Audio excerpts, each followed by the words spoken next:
Oke, assalamualaikum warahmatullahi wabarakatuh. Masih bersama Fokus Konten lagi, masih bersama gue di sini ya. Oke, kali ini gue lagi nggak berbagi file dulu ya.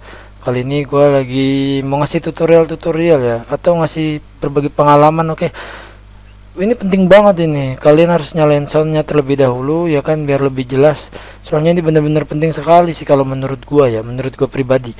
Oke, sesuai judul ya. Tapi sebelum dimulai ada baiknya kalian jangan lupa like, komen, sama subscribe. Karena subscribe itu gratis kawan. Jadi kalian nanti pasti mendapatkan updatean terbaru video-video dari gua lah gitu. Sama loncengnya juga. Oke, langsung aja kita mulai. Di sini gua pakai aplikasi grafis bernama CorelDRAW X7. Kalian bisa apa aja terserah kalian. Tapi gue di sini nyaranin pakai Corel X7 ya. CorelDRAW lah pokoknya. Nah, kita buka CorelDRAW terlebih dahulu kayak gini ya kan. Nah, di sini berlaku untuk Corel apa aja ya. Yang penting jenisnya Corel lah gitu. Ini untuk di bidang grafis percetakan ya, atau di bidang produk atau percetakan lah. Karena percetakan itu kebanyakan deh pakainya CorelDRAW ya. Photoshop juga bisa sih, ada sih, cuman jarang gitu. Dan gue juga jarang menemuinya. Oke, sesuai judul ya. Di sini gue udah nyiapin judul ya kan, tipsnya. Nah, sama sampelnya. Ini adalah desainan gue asli, desainan gue pribadi ya, yang belum di approve atau artinya belum fix gitu kan. Nah, ini adalah solusinya. Di sini gue udah ngerangkum 5 1 2 3 4 5, yaitu adalah perhatikan line, yang kedua adalah perhatikan warna, dan yang ketiga adalah perhatikan space atau garis potong. Yang keempat itu adalah fitur convert. Kenapa pakai fitur convert ya? Dan nanti gue jelasin. Dan yang kelima adalah tipe shape atau versi ya. Nah, di sini adalah tips 5 langkah dalam mendesain produk sebelum di-approve. Approve itu apa bang? Jadi approve itu kalau kita bahasa Indonesiain adalah approve itu menyetujui. Nah, itu bahasa Indonesianya ya kan. Nah, di sini di garis bawahi ya, mendesain dalam sebuah produk ya. Nah, bisa kita merahin segini ya. Jadi lebih fokus ya. Nah, ini adalah sebuah produk berphotobooth ya. Ini yang namanya photobooth. Oke, yang kita bahas yaitu adalah pertama, perhatikan line. Line itu apa sih bang? Line itu semacam ini nih bang. Ini line disebutnya nih bang. Nah, ini adalah line. Kalau kita kemari nih ke 10 atau kita ke 20, line disebutnya line ya. Nah, line itu harus benar-benar diperhatikan. Kalau kita kecilin kayak gini ya kan, dia makin lama makin membesar gitu. Artinya tuh makin lama makin membesar. Dan kalau kita gedein dia makin lama makin ciut. Nah, makin kecil dia makin lama makin kecil ya. No, makin tipis sekali gitu. Nah, di sini ada salah satu desainan gua yang belum gua rapikan line-nya, line tersebut ini. Nah, ketika gua diperbesarin atau kita kecilin terlebih dahulu ya. Nah, maka dia akan tampilannya seperti ini dan sangat jelek sekali ya kan. Lihat dah, tidak berbentuk ya. Nah, kalau kita gedein pun sama, dia akhirnya jadi mengecil tuh. Line-nya jadi mengecil ya kan. Nah, yang pertama banget solusinya ada kalian seleksi terlebih dahulu, yaitu di ungroup. Nah, kemudian dipilih untuk ininya nih, line-nya kita pilih. Nah, di sini ada bacaannya outline ya. Mana adanya nih? Pokoknya klik inilah nih, gambar ini nih, gambar outline RGB ini yang di samping kanan bawah. Nah, kemudian ada begin scale sama begin file sama scale with object. Kita centang aja. Nanti hasilnya seperti ini dia. Jadi ini tuh kalau kita perbesar, kalau kita perkecil, nanti dia hasilnya akan sama aja. Kita boleh tes ya, kita boleh tes satu lagi. Nah, hasilnya tetap sama walaupun sekecil mungkin gitu ya. Aduh, sorry. Walaupun sekecil mungkin ya. Nah, sekecil mungkin hasilnya bakal sama ya kan. Beda sama yang ini nih, yang belum kita seleksi. Nah, yaitu garis potong ya. Kalau kita kesiniin dia makin kecil, dan kalau kita kemariin dikecilin seperti ini dia masih makin membesar gitu. Yaitu caranya gimana? Caranya sama ya, kita giniin terlebih dahulu, kita pencet klik 2 kali pada ini, kita kemudian begin sama scale ya. Oke. Nah, terus kita atur lagi untuk ukuran ininya. Kita misalkan di sini pilih 25, terlalu kecil. Kita pilih di sini 50 ya. Nah, seperti ini. Nah, setelah jadi kayak gini, ya kan, kita grup. Terus kita ini aja lagi, pencet ini. Nah, di sini sudah tercentang ya kan? Sudah tercentang gitu dua-duanya. Kalau kita kecilin, dia hasilnya akan sama dan nggak akan berubah sedemikian rupa. Ini adalah harus benar-benar diperhatiin ya. Ini udah berapa menit ini? Udah 5 menit ini baru ya. Nah, yang kedua adalah warna ya. Di sini gue udah seleksi warna, yaitu kalian kalau milih mesin cetak A3, mesin cetak digital ya, digital lah. Nah, kalian pakai RGB nggak jadi masalah. Kalau cetaknya mesin indoor, outdoor, atau offset ya. Offset ya, bukan atau mesin cetak indoor atau outdoor ya. Ini A3 biasanya ya. RGB ini nggak ngaruh, cuman kalau ini dia jadi ngaruh sekali gitu. Maksudnya jadi hasilnya pun jadi sama. Contohnya gue contoh sedikit ya. Nah, di sini gue udah seleksi warna ya. Di sini gue pakai RGB karena modelnya kertas ya kan. Di sini gue pakai RGB.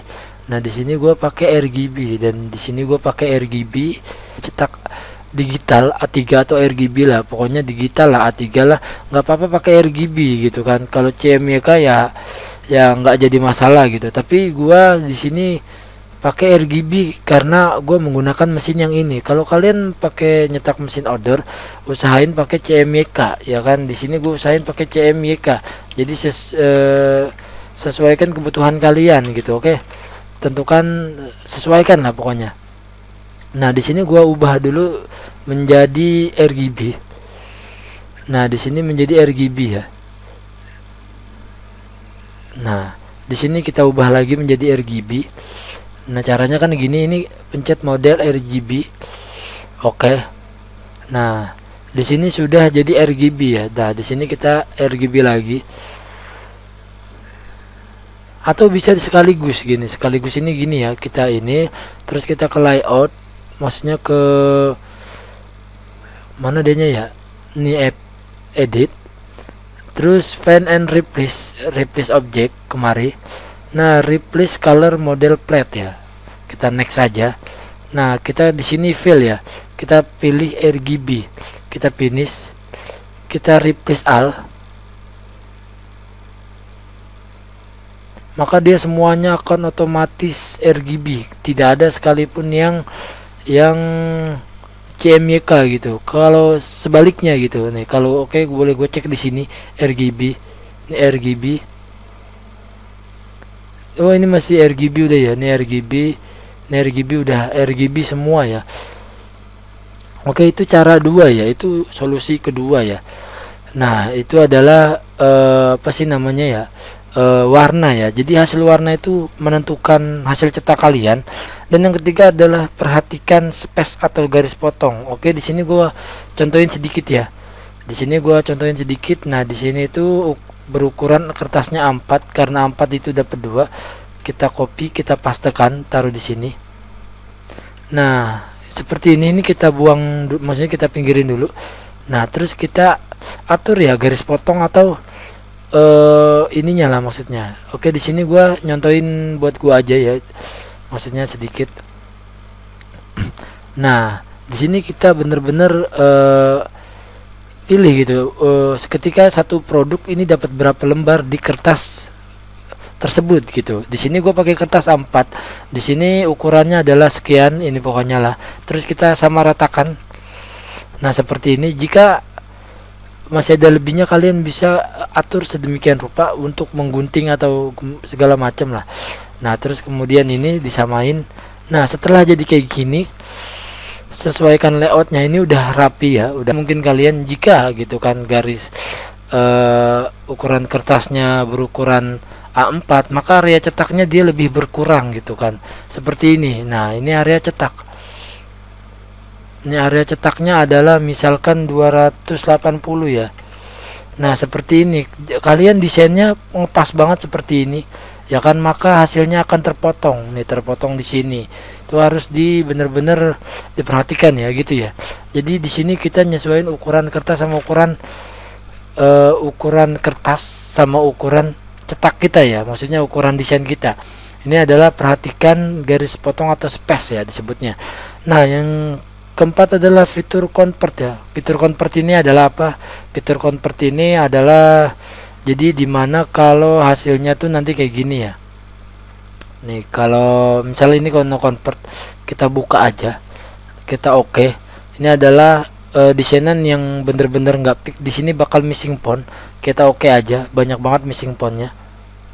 Nah nanti seperti ini hasilnya tuh kalau nggak di convert ya.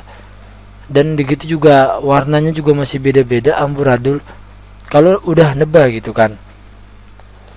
Gimana caranya bang biar nggak kayak gitu, biar nggak terjadi missing font gitu? Itu nanti hasilnya jadi kayak gini setelah kalau nggak setelah lempar ke komputer lain gitu. Oke, yang pertama banget kalian harus ini ungroup ya kan, kemudian seleksi fontnya. Nih fontnya diseleksi. Nah di sini kita masih bisa ganti ya nah klik objek font, kemudian tekan Ctrl sama key. Nah maka hasilnya seperti ini nih. Nah, kalian bisa lihat ini setelah ini sebelum dikonvert dan ini setelah dikonvert, maka dia tampilan ininya berubah tuh. Ini masih font, ini udah nggak berfont gitu kan. Ada cara lain yaitu dengan klik kanan kemudian convert to curve ya nih. Nah makanya hasilnya sama dan udah nggak bisa diapa-apain lagi. Nah kita samakan aja kayak gini, convert. Nah ini juga kita convert, maka hasil desainan kita bakal aman gitu. Hasil desainan kita bakal bener-bener aman dan nggak missing kayak gini ya, dan nggak missing kayak gini. Oke, itu cara yang keempat. Ada lagi adalah cara yang kelima, yaitu adalah oke ini kita grup terlebih dahulu, kemudian kita convert aja. Udah ya, udah di convert. Nah tipe atau shape ya, tipe atau shape ini adalah kayak gini. Misalkan gue contohin, kalau misalkan kalian di versi Corel X7, nah terus pengen pindah terus nggak bisa kebuka, ada baiknya kalian save menggunakan dua tipe tersebut. Oke, yaitu adalah dengan cara save as. Nah setelah jadi kayak gini, oke di sini gua ngasih, maksudnya ini taruh di sini aja ya. Nah di sini gua sebagai contoh aja. Nah di sini ada tipenya CMX. Nih CMX Corel Presentasi Exchange Legacy. Di sini untuk semua Corel, jadi bisa kebuka gitu untuk semua Corel ya. Or kayak gini. Terus kita ke yang tadi ya. Nah di sini contoh, terus di sini kita PDF ya, pakai PDF gitu kan. Kita ekspor. Nah di sini sudah komplit, artinya di sini tuh udah no issue, artinya nggak ada problem di sini, maksudnya udah nggak ada problemnya gitu. Oke, kayaknya itu aja ya. Nah setelah jadi kita cek terlebih dahulu di downloadan, terus di share it ya. Nah hasilnya kayak gini dia ya. Nah hasilnya kayak gini ya, ini contoh ya, jadi ini tuh bisa kebuka ya. Jadi nah ini untuk PDF nya gitu. Oke, ini adalah 5 langkah untuk sebelum diuploadnya desain kalian. Ada baiknya kalian perhatikan dulu desainan kalian kayak gini. Oke, semoga bermanfaat, kurang lebihnya dimohon maafkan. Itu adalah sangat penting sekali, yaitu benar-benar penting dalam mendesain sebuah produk. Oke, kurang lebihnya dimohon maafkan. Assalamualaikum warahmatullahi wabarakatuh.